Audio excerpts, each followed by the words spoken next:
First 2014 article titled, "What's Gone Wrong with Democracy?" The Economist states, even in its heartland, democracy is clearly suffering from serious structural problems, rather than a few isolated ailments.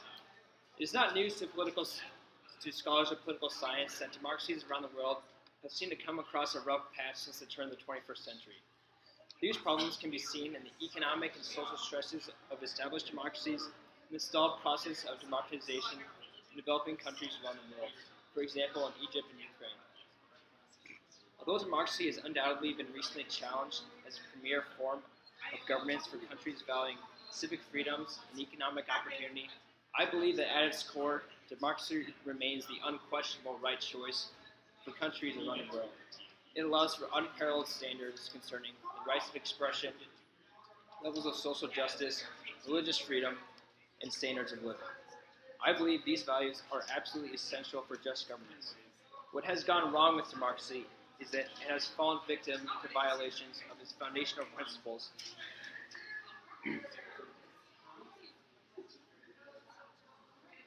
Foundational principles concerning the processes that occur democratization, the way in which it is practiced, and the balance of power that is established during democratization. The Economist makes a strong claim for why we have seen the decline in democracy in recent years. The two main reasons they state are the financial crisis of 2007-2008 and the rise of China.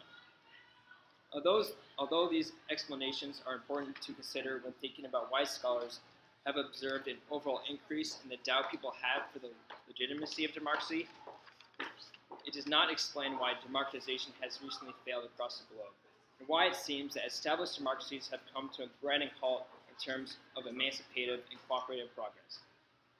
If the Economist is correct and people have lost faith in democracy, then I believe events like the Arab Spring would never have occurred in the first place. The fact of the matter is, the heart of democracy still beats. People still believe that they have the power to take important matters into their own hands and invoke change. And this is something that I believe must be desperately realized by those who doubt the power of free and fair elections.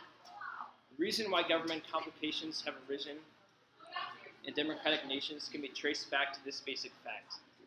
The fundamental aspects of democracy have been infringed upon. We no longer value political activism, and the elites of our nations have been corrupted by using their power to further their own self instead of their constituents.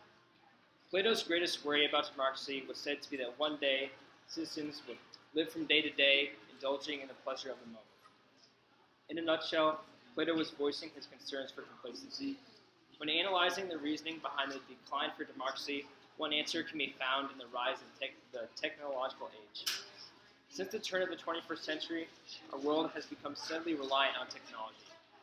We have become satisfied with the internet interactions as our most prominent form of political activism. Although the internet is undeniably an incredibly powerful tool for inspiring social movements, we have seen time and time again that social movements alone are insufficient in efforts for democratization. During the Arab Spring in Egypt, a strong movement was ignited via Twitter, with citizens uniting through hashtags and calling for an end to the oppressive regime of Hosni Mubarak. The ones inspiring the social movement were the ones composing the tweets. But when it came time to face the reality of the situation and realize that if this movement was going to evolve into the beginnings of democratization, it needed a leader. Democratization movements require a strong central figure in which the people can rally behind, like Nelson Mandela or Václav Havel.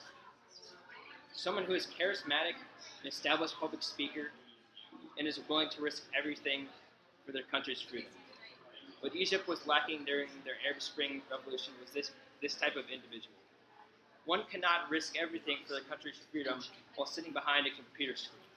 This fact comes from the basic nature of internet communication. It is fundamentally less personal and more detached from an issue, which makes it extremely difficult for a leader to arise among those pushing for activism on the internet. Secondly, democracy has become subject to the process of opportunistic democratization. This violation of democratic values has occurred in countries such as Argentina in 1976 and Egypt in 2012. Here, elites concede democracy when they believe they can easily corrupt its values. This has become a major issue for countries working to establish democracy. It causes many critics of democracy to lose faith in its ability to select a leader that is right for the people. A key facet of the democratization process, in order for it to work, is that elites must be willing to relinquish a portion of their power to the common citizen. When this quality is lacking, corrupted democratization occurs, and the country is left in turmoil. Those in power must be willing to accept the change democracy brings, or otherwise must be removed in order for the country to move forward. Thirdly, a reason why democracy has seen a decline of popularity is because of gridlocked partisan politics, especially in the United States. With this form of government, the guiding force in many politicians' decisions is personal or partisan gain, instead of the best interests of their constituents as a collective group of all peoples. Democracy certainly has its flaws and reasons for that. Abraham Lincoln certainly realized this fact, and during his famous Gettysburg Address, he encouraged the citizens of a struggling nation to remain steadfast in their cause for freedom and equality for all. Scholar Alan Guelzo writes, "The genius of the address thus not lay in its language or in its brevity, but in the new birth it gave to those who had become discouraged and wearied by democracy's follies, and in the reminder that democracy's survival rested ultimately in the hands of citizens who saw something in democracy worth dying for." We could use that reminder again today.